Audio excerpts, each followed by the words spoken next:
My mom bragged about finding the perfect designer coat, and she didn't care if we had to eat boxed mac and cheese for a week to make up for it. When I was 13, life threw us a curveball. My dad got into a bad car accident on snowy December night. A drunk driver ran a red light, and my dad's truck took the hit. His leg was shattered in multiple places, and for months he couldn't work. I thought maybe this would be the moment my mom would step up. Maybe she'd get a part-time job, or at least cut back on spending. But it was the opposite. Instead of sympathy, she had complaints. "How are we supposed to live like this?" she asked one morning, slamming a medical bill down on the kitchen counter. "We can't even afford to replace the dishwasher now." My dad, sitting there with his leg propped up in a brace, just stared at his coffee. One night, I overheard them in the kitchen. My dad was saying, "Linda, I'm doing the best I can. I'm in pain every day, I can't work." And she cut him off with, "Well, pain doesn't pay the bills." My stomach turned. That was the first time I saw her as something other than just Mom. By the time my dad recovered, he wasn't the same. He stopped laughing at my jokes, stopped telling me silly stories about customers at the shop. He was quieter, tired, but my mom's appetite for more only grew. She discovered credit cards, store cards, bank cards, you name it. I came home from school one day and found her with a pile of applications spread out like poker hands. "It's free money," she said with a grin. I didn't know much about finances, but I knew that wasn't true. The phone started ringing more often. At first, she'd answer and pretend it was nothing. Then she started ignoring it. I'd hear the voicemail pick up and a cold voice say, "This is a message for Linda Parker regarding your overdue account." Those calls became part of the background noise of our home. My name is Ethan Parker, and if you ever met me in person, you'd probably think I'm just another guy trying to make it in Chicago. I've got a decent apartment, a steady job in IT, and I keep to myself. To anyone on the outside, my life is fine.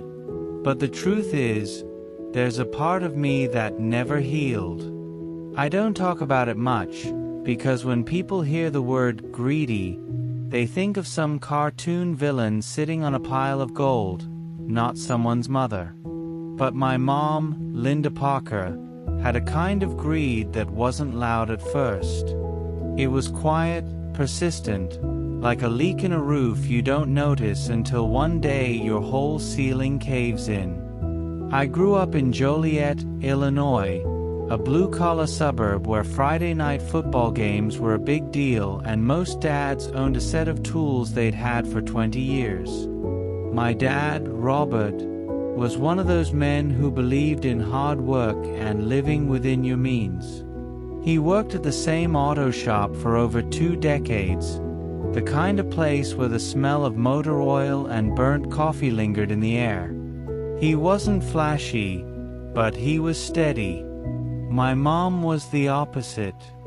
She was always chasing better. Better clothes, better furniture, better jewelry, better friends. She didn't work a regular job. Instead, she spent her days shopping, visiting friends, and scrolling through catalogs like they were sacred texts. She had a way of making every want sound like a need. When I was little, I didn't think much of it. I remember sitting on the couch next to her as she circled items in department store magazines.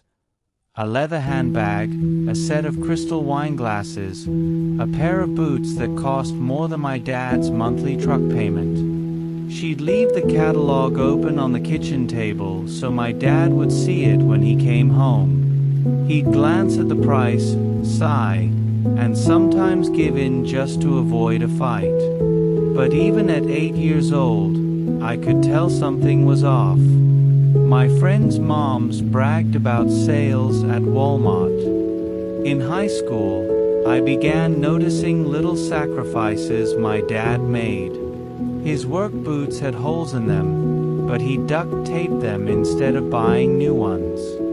His winter coat was so worn that the zipper barely worked. Meanwhile, my mom had 3 different winter coats, one for everyday wear, one for nicer events, and one that was just too beautiful to pass up. When I left for college, I thought maybe distance would make it easier. I was on a partial scholarship, working 20 hours a week to cover my expenses.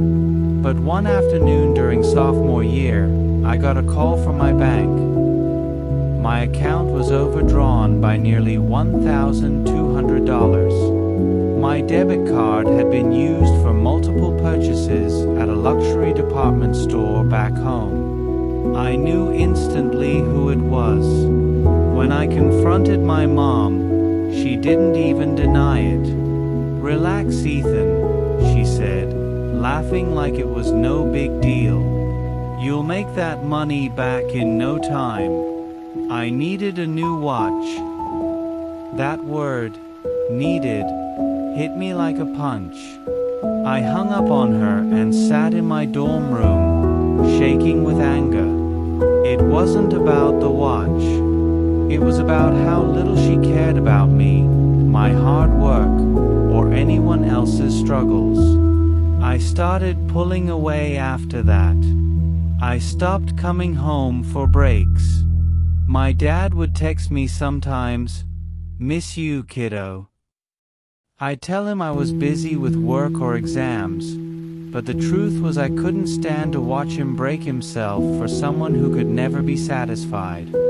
3 years later, I got a call I'd been dreading but never expected so soon. My dad had collapsed at the shop from a heart attack. He was gone before the paramedics even arrived. I drove home in a fog, my chest tight. At the funeral, my mom wore a sleek black dress and pearl earrings. She played the part of the grieving widow perfectly, hugging guests and dabbing at her eyes with a tissue. But at the reception, I overheard her telling my aunt how she was thinking of selling my dad's tools to finally get that kitchen remodeled. That was it for me. I packed my bags after the service and left. I changed my phone number, moved to Chicago, and built a life without her in it. Even now, years later, her voice still echoes in my head. The way she could turn anything, even tragedy, into a chance to get more. The way she measured people's worth by what they could give her. I've had girlfriends, friends, even co-workers who reminded me of her in small ways, and I find myself pulling away before history repeats itself. People say greed is just wanting more than you need, but I know better. Greed is when enough never exists. When no matter what someone gives, it will never fill the hole inside you.